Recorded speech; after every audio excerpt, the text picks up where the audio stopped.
Hello everybody, Mr. LEGO Lover 55 here, and welcome to another LEGO set review. Today we're taking a look at set 8588, Kurahk. This set is recommended for ages 7 and up and has around 45 pieces.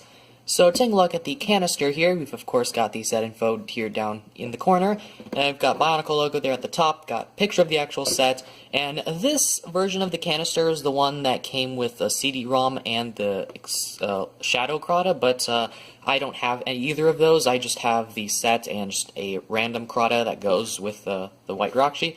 And on the back, you can see shows that you can put the Roxy in the canister. And then on the top, we've got the Three Virtues symbol, Unity, Duty, Destiny. And then just there's some other cool stuff about the canister, which I will get into later. But anyways, let's go ahead and take a look at the actual set. So here is the fully built set, and Kurahk here is actually quite a, well, just the Roxy in general I think are really cool sets. I've never had any of them. This is my first one that I've gotten. I kind of want to get a different one now, mainly because I find Kurahk to be a little bit boring, at least in terms of color scheme. His color scheme consists of white and dark gray. That's right, not dark bluish gray, but dark gray. So he uses the older style of gray, which it's more gray and less blue than the newer version. But yeah, so Kurahk here's got a couple of play features. The main one being is that you have sort of a gear function with his arms. You can swing his staff from side to side, so like that, which is really fun to mess around with. However, depending on the joints, his body sort of just goes down like that, which can be a bit annoying sometimes. You have to repose him, but yeah, that's a nice fun function there.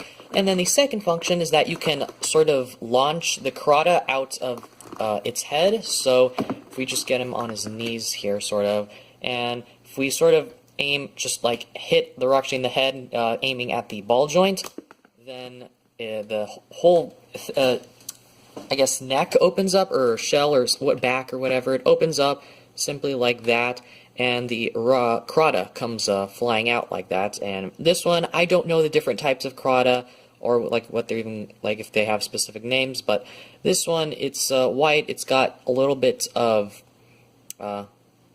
sort of tannish printing, or not printing, but I guess molding in it as well, so I guess there's that. It just seems a little bit dirty. It feels like it's not supposed to be that color, but I'm pretty sure it is. I don't know. But yeah, you can just place it back in there and just close it up very simply. So very nice and easy to put it back in, and it doesn't come out too easily unless you're really trying to make it come out. So like if you're not going to accidentally hit the head, and then the Crota will just come flying out, because if you just try, like, because if you're not specifically aiming for the ball joint, the head will just go down like that. So you, like, in order to make it like pop out, you have to actually aim, like hit where the ball joint is. So it's not super. I'm just gonna leave the Crota out of there. So it's not super easy to knock it out.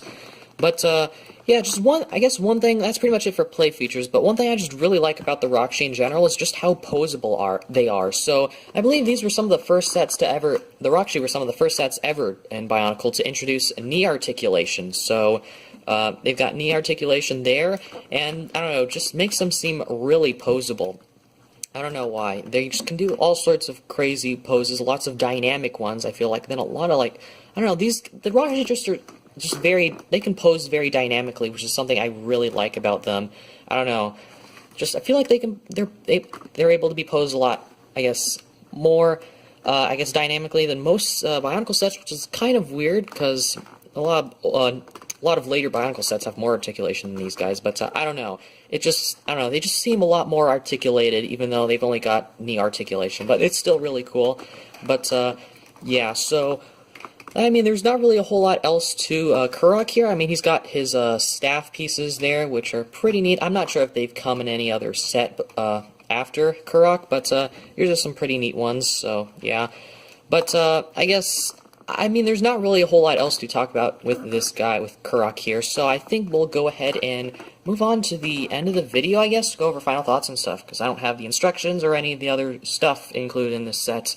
Kind of wish I had the CD-ROM and the Shadow Crota, but oh well. Let's go ahead and move on to the end of the video. Sorry, before we move on to the end of the video, I got to show you some of the things that you can do with the canister, which, as I mentioned earlier, so we can, of course, we can put in the put in Kurahk in his canister, but the canister lid has a couple of other features. But one thing I forgot to point out is that the bottom of the lid or whatever, it has the Bionicle logo, or right there, sort of, I guess, words there, so you can sort of see it. It doesn't exactly show up very well with this white, but it is there. So I guess first thing you can do with this is that you can put the Kurahk on top of it. It's got a little space, and then also there, here, somewhere, it's hard to see with this lighting, you can see there's the Rockshi, or not the Rockshi, the Kurahk symbol right there, or something.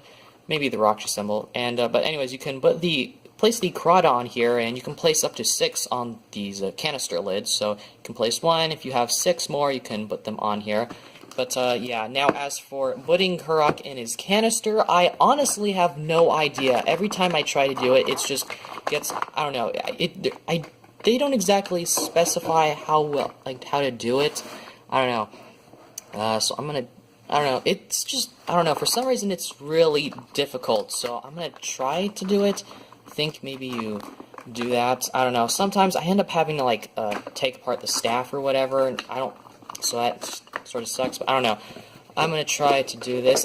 I don't know. For some reason, the rocks here are really hard to get in their canisters, and actually, I might be able to do it here on the first try. So. Okay, yeah, never mind, I did it. So it's fairly simple, I guess, if you know what you're doing, or, I mean, I didn't know what I was doing, but I did it, so it's usually a lot harder for me sometimes to put them in this canister, but I guess there you go. So anyways, let's go ahead and move on now to the end of the video.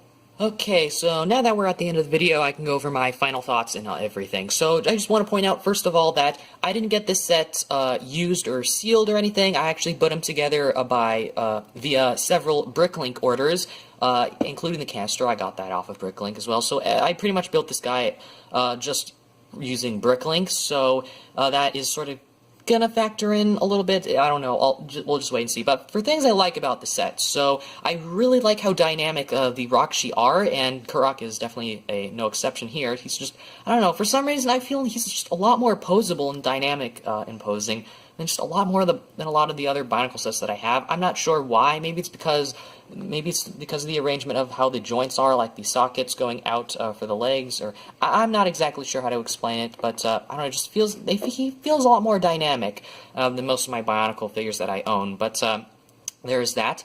All the play features on this set are pretty good as well. The Kurahk coming out is a pretty fun function to play with, and of course the this as well, but that's really it for likes, I guess, and he also looks pretty cool as well, so I guess that's another like. But dislikes now, so I guess one of my main problems with specifically Kurahk here is his color scheme. He is white and dark gray, so it's just sort of boring. I don't know why I keep getting white and gray sets. I don't even know why I keep getting the ice-based sets, because I got Kurahk, the Borak, and then I got Kurahk, the Vaki, and now I've got Kurahk, which is a white Rockshi. So I don't know what's up with that. I guess I just like ice sets for some reason, even though a lot of the older ones don't have very interesting color schemes. But so yeah, that is sort of one thing I don't exactly like about him. So and that's why I kind of want to get another Rockshi, just for color variety, I guess. But another thing I sort of dislike about him, and this is sort of where Bricklink factors in, is that over time the joints for these get really floppy, mainly the legs. The legs are what are really floppy, specifically these joints right here, these pieces, these leg pieces. I don't know why, but these ones are just really loose, and I don't know if that's specifically that piece, or if it's just the joints themselves and how they've just been treated over time, but I don't know, it's just really floppy, and that is annoying, but that's sort of the Bricklink factor, how I got them, these aren't new pieces or anything, so that could be the reason, but can't say for certain. But anyways, that's really all I have to say about this set, so I hope you guys enjoyed this video. Thank you for watching, and keep building!